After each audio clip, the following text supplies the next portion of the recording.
Akhir-akhir ini saya banyak menerima pertanyaan dari teman-teman, Mas, Prakom itu wajib bisa ngoding nggak sih? Nah, edisi kali ini saya akan membahasnya untuk kalian. Simak video selengkapnya.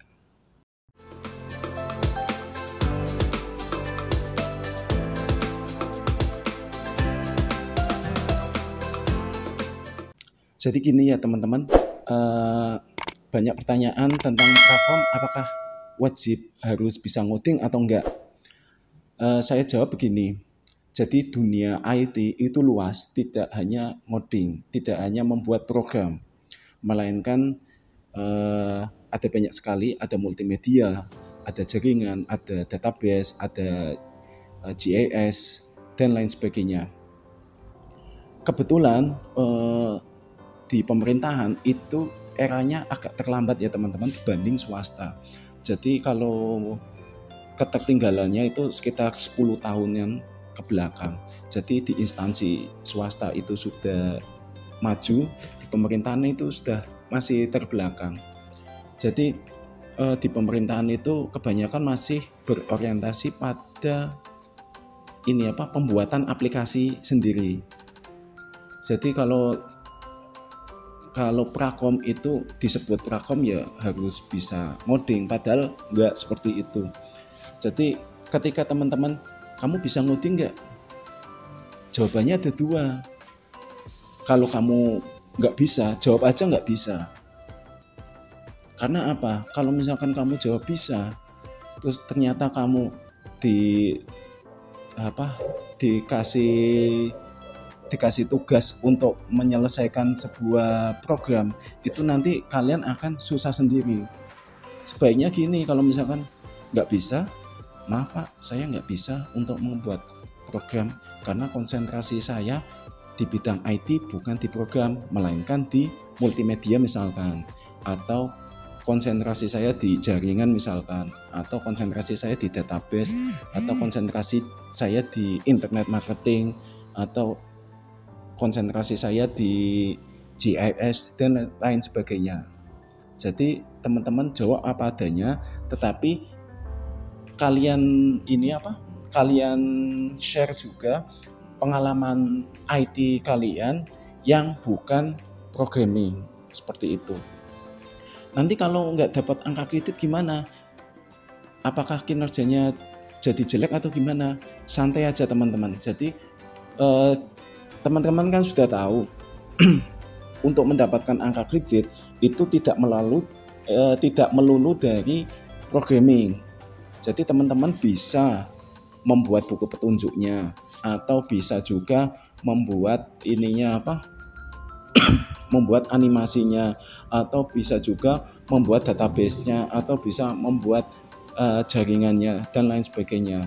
Jadi intinya IT itu luas. Teman-teman silahkan explore kemampuan teman-teman. Kalau misalkan nggak suka programming, ya udah jawab aja nggak bisa. Sama seperti saya juga nggak bisa pemrograman gitu. Nah, saya dapat angka kreditnya dari mana? Saya membuat e-book, saya misalkan dari membuat dokumentasi kegiatan TI, merencanakan maintenance, itu bisa gitu. Jadi jangan khawatir teman-teman nggak bisa dapat angka kredit dari pemrograman. Nah, terus jawaban yang kedua, jika kalian bisa membuat program, jawab aja ya, tetapi kalian harus kritis. Harus kritisnya gimana? Harus kritisnya gini, kebanyakan di instansi itu yang memerintah kalian itu nggak tahu spesifikasinya seperti apa. Taunya dia ada komputer, ada programmer, ya udah itu jadi program. Padahal nggak sesimpel itu. Program itu seperti yang teman-teman ketahui, itu harus ada front end, back end, kemudian ada database, ada jaringan, terus ada yang menyampaikan tutorialnya, ada yang membuat buku petunjuknya. Itu semuanya satu kesatuan gitu. Nah, yang jadi problema itu banyak atasan yang nggak tahu. Taunya ya kamu yang bikin programnya, kamu yang bikin database-nya, kamu yang bikin jaringannya, kamu yang bikin front end-nya. Ya kalau kayak gitu caranya ya kamu bisa amsyong gitu. Jadi kalau misalkan teman-teman ditanyain seperti itu, teman-teman tanya balik, Pak, nanti seperti apa desainnya? Yang mau desain siapa? Kemudian yang front end siapa? Back end siapa? Kemudian nanti yang input data siapa? Kemudian nanti yang mensosialisasikan siapa? Komputer servernya ada atau enggak gitu. Jangan sampai kamu suruh dibikin program ternyata nggak bisa diimplementasikan. Nanti yang disalahkan itu kalian sendiri. Kenapa? Kenapa programnya nggak bisa jalan gitu? Padahal servernya nggak sesuai spesifikasi. Nah itu kan kalian yang rugi sendiri gitu. Makanya kalau misalkan diperintah, teman-teman kritisi balik. Spesifikasinya seperti apa. Bila perlu teman-teman itu presentasi dulu. Presentasi di misalkan di bidangnya. Sama kayak dulu saya, wah Mas Basuki jadi YouTuber kok nggak bisa bikin video profil. Ya saya tanya balik, lah kameranya ada nggak? Mikrofonnya ada nggak? Kemudian nanti yang bikin storytellingnya siapa? Kemudian nanti kalau misalkan saya shoot di bidang-bidang, di ruangan-ruangan, itu nanti yang mau bersih-bersih siapa? Ini sementara di ruangan-ruangan pada berantakan. Apakah bisa nanti mereka yang ngatur? Kan nggak bisa. Yang bisa ngatur kan atasan-atasan kabit-kabit yang di bidang-bidang itu. Makanya itu harus dipikirkan juga. Nggak serta-merta saya bisa bikin video, sementara nanti yang bersih-bersih, yang nata-nata ruangannya saya, lightingnya saya, kan nggak bisa. Kemudian nanti pengisi suaranya siapa? Yang jadi artis siapa? Konsep videonya seperti apa? Apakah mau dibikin seperti sinetron, drama, atau misalkan dibikin tutorial, atau cuma dibikin sederhana seperti apa? Kan harus jelas. Nggak cuma video tampil.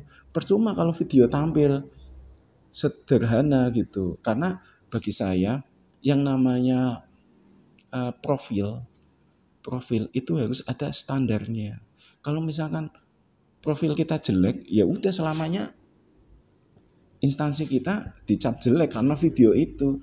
Karena ini sudah dunia digital, orang itu nggak tahu aslinya, tetapi hanya karena di medsos seperti itu, ya taunya image-nya seperti itu, gitu.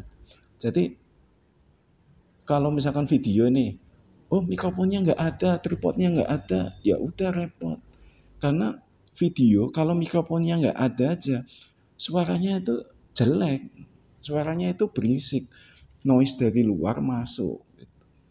Nah dari situ saya sampaikan seperti itu, akhirnya bingung sendiri, karena nggak ada ininya apa, sebenarnya nggak ada anggarannya gitu. Sama saya editing aja, komputernya RAM-nya cuma 4 GB. Itu kan sangat minim sekali. Saya scroll aja itu sudah not responding loh. Jadi teman-teman perlu ini ya, perlu kritis juga. Jangan asal jawab iya, tetapi kalau misalkan kalian punya skill, jawab aja iya, tetapi dikritisi balik. Punya enggak ininya, hardware softwarenya, peripheralnya ada enggak gitu. Jangan sampai enggak ada. Nanti kalau enggak ada, kalian yang repot sendiri, kalian yang bawa laptop kamu, kemudian nanti di rumah ya ngerjain, itu kan repot gitu. Jadi gitu ya, kalau misalkan teman-teman ditanyain kamu bisa bikin aplikasi enggak, kalau enggak bisa ya jawab aja enggak bisa, dengan catatan kalian tawarkan kemampuan kalian di luar bidang IT itu apa, di luar programming misalnya itu apa gitu. Kemudian kalau jawab iya, berarti kalian harus kritisi balik spesifikasi yang dibutuhkan apa. Apakah sudah alat dan bahannya sudah ada? Kalau nggak ada ya sudah gitu. Cukup di sini aja daripada teman-teman repot sendiri.